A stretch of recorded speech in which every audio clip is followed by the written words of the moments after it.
Yes. Everybody watching the West Ham Network. Hope you're safe and well. It's finished. West Ham 2, Forest 1. I don't know about you. Just feel really, feel really numb. Really surprised with the lack of performance again. I it's one of the last lethargic. Yes, there were peaks and troughs. There was some times where we can, again, I don't think we've always had much for a look in, to be honest, but just felt very numb to it. I don't know what you felt in the chat, but to me, I just felt a bit, really numb. I just felt it was.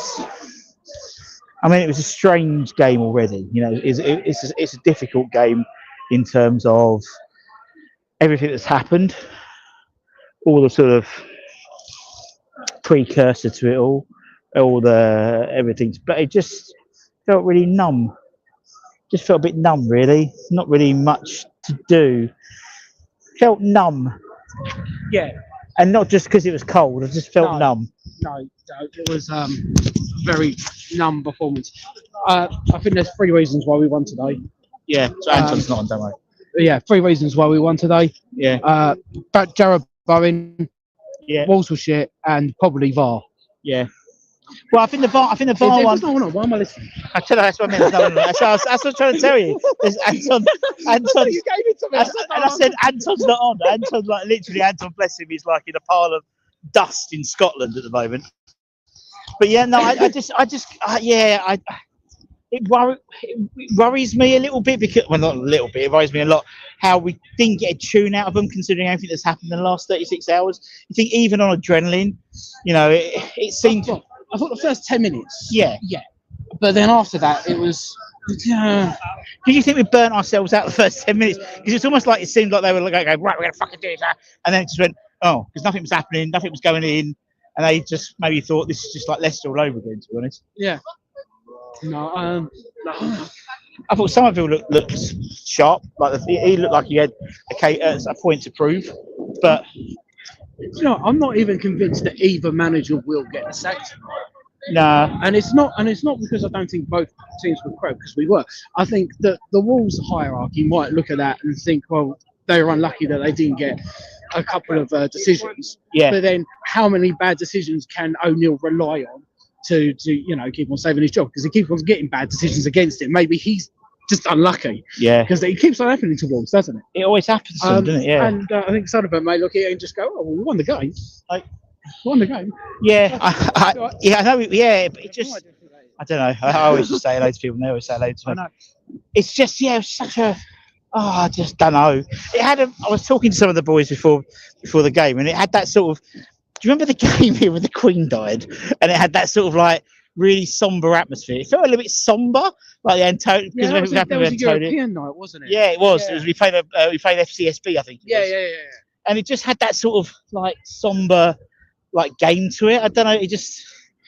I don't know. I just walked out feeling, we've just won a game, but really deflated. I felt deflated. I mean, when they held up that 8 minutes, I was like, God, everyone did. Everyone held up those 8 minutes. Apart from the Wolves lot, they were quite happy for 8 minutes. But yeah, no, I feel like they probably both won't go at the moment, but I feel they both probably should. I mean, he's got to go. He's not getting a tune out of him. He's just not. Yeah. And defensively, we look shocking. We are so vulnerable. So many misplaced passes. So many lapses of concentration. And we were just lucky that Wolves were shit today, because we do that against a Chelsea. We do it against a Brentford. We do it against nearly any other team. Bournemouth. If you do it against Bournemouth next Monday. Oh yeah, no, they'll rip us to shreds, especially seeing the way that they're playing at the moment. Yeah. So we need to make the change, I feel now, and we need to make it so. But we know it's not going to happen because he's won the game, and I know we all want it, but we know, it's a. For them, it's a results based. It's a points based. But well, no, I would make the argument, right, So Sullivan comes out and says that the reason that he hasn't sacked him yet, he's given him another chance, is because we had loads of possession, we had loads of shots in the Leicester game, but we still lost the game. Yeah. So is he going to take the same approach to this game and say, right, well, the only reason we won this game today was because the other team was... But of course he won't. No, he won't. So he's just inconsistent. So why waste your breath? No, but That's what I mean. We're just wasting our breath yeah, I know. until a change happens. The Until ownership change happens. Oh, But it's narrative, and we've always just suit the narrative, and the narrative gets changed when it wants to get changed. So regardless, as I said, if Sullivan was in charge of Man City, technically Pep would have been gone by now because he's lost 5 games in a row. That's his rule. That's his rule. We lose 5 in a row. Yeah, because Moyes always used to lose like 4, and the 5th one would always win, wouldn't it? Because we'd play Everton and we'd win. We were 1 point off Man United and 2 points off Spurs and Newcastle. Now we need to make a change to get ahead of the curve. Well, there we go. This is the point. We've been really lucky that everyone else in the Premier League so far is really inconsistent. Yeah. And look, this is what I find funny as well. You may have a lot of pundits coming out and say, well, he needs to go. It's not particularly good football. This is not what West Ham United fans asked for. But last year, with exactly the same record with Moyes, they were saying, well, they're winning games, they're doing well. It's the narrative. I think it's because, but I've always said that because I think Moyes always had money in the bank, not just from West Ham, but from football in general. Whereas Lopetegui doesn't have any money in the bank from an English media perspective. He did his best work in Spain. I think that's the issue. Whereas and obviously Moyes is the media darling, and so he's always going to be revered by the media. So that's just the narrative that always happens. I think the interesting thing would be if Spurs get rid of Ange Postecoglou and then you start seeing Spurs getting a bit more consistent, then you've got something to worry about, because I think they've got the players. They just need some consistency in terms of the coaching. I think we've got the players. We've got great players. I think we have. I think the defence, we've got good defenders, we've got good midfielders, we've got good attackers. They're just... As long as the manager don't beat them up, we're okay. Well, I don't know. Allegedly. Is it the manager beating them up, or is it the players beating them up? Well, exactly. I have no idea. There was fisticuffs at the end. I don't know. That was the captain. Yeah, there's the captain, Mario Lamela, and then basically he was walking off to the Wolves fans, and he was pushing like his own players. Yeah. And then like a coach came up to him, one of the Wolves coaches, and he pushed him as well.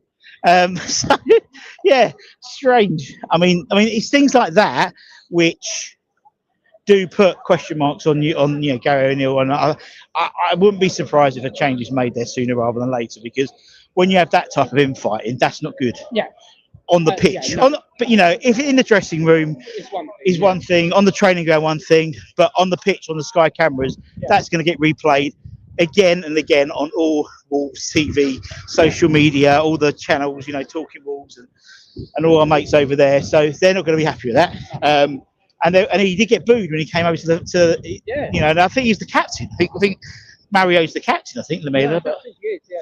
Very, very weird. Well, obviously, like Wolves are going through something at the moment very similar to what we're going through. We got the win today. We got the 3 points, which I'm happy that we got the 3 points. But yeah. I just wish that we had something to believe in, and I didn't have anything to believe in tonight. I just feel like we were yet again very, very lucky, like we were against Man United. Yeah. Like we have been in some other games as well. Again, we walk away, and I don't feel like we deserve to win. No. As I said, it's only a Newcastle game. I've walked away thinking we deserved that one. I think a 2-2 draw would have been probably the fair result. In all honesty, I think Wolves, they were unlucky. They were pretty poor as well. We were pretty poor, but again, a lack of clinical, that sort of final third decisiveness. Yeah. Again, if we had someone who's half decent, who is a recognised forward, not someone who's a winger, being converted into a forward. Fulcrook didn't even get on. I know, but that's what I'm saying. I know, yeah, but I think as a result of what happened on Saturday, we are putting him in cotton wool, because we've got a lot of games coming up before we even can think about getting another striker in. So we need to sell him. No, so we got to keep him under cotton wool. So we use him. So I wouldn't be surprised if he starts the Bournemouth game, but that. So I think he's going to have to be really, or the Brighton game. It's going to have to be really sort of well managed, which worries me. Because we are one injury away from having one recognised striker in the club, and that being Danny Ings. who, bless him, is Danny. He was trying. He hard. tries. God loves a trier. He does. God loves a trier. But yeah, not great. I would love to wake up in the morning and see a notification that it's gone, the change has been made, and we've done it. But I don't think we will. There's too many mitigating circumstances now. So how long is this going to go on for? Are we going to lose against Bournemouth? And then he says, "I get given one more game." Then we win against. Well, I think they did. It was a 5-match run, wasn't it? They reckon now. But look, at the end of the day, he ain't going to lose 5 matches on the road. No. But that's the next fight. The next 5 games, they want a upturn in, winning more than losing in those 5 games. Yeah, that's what I think. Because he reckons he's passing 2 of his 3 KPIs. Yeah, no, I've heard that. So, well, we're definitely playing different. I mean, there was reports tonight that Potter's accepted. He'd be happy to come in to do a 6-month stint. Yeah, but that to me sounds desperate by him. I don't understand the desperate. He's still getting paid by Chelsea. He's not desperate. Well, yeah. I mean, that's the thing. He wants to get back into football. He does. And by doing something for West Ham, he would obviously stop his payments from Chelsea. Yeah.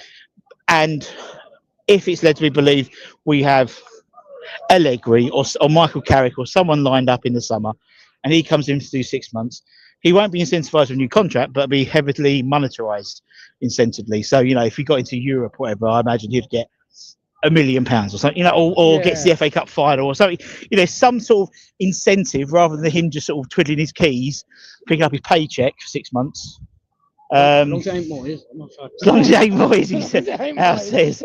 I don't think I can show my face on social media. He's the only one. He's the only one who's had any successful period in this circus. You look through every manager that's been under this current regime. The only one who's got a tune. David Moyes. Just saying that. I'm not saying he's coming back, but I'm just saying when you look at it in retrospect, it's all retrospectively. No, I get it. And he's come back and saved us twice before from. And of course he's open to it because he hasn't got a job. Oh, of course he is. David say Moyes. Right, our signal's going to go. Our signal's going to go in a minute. But hopefully Anton will clear up, get his dustbuster out, and be able to. Greetings from Valencia, Peter Kay. Shouldn't you be on stage? Garlic bread.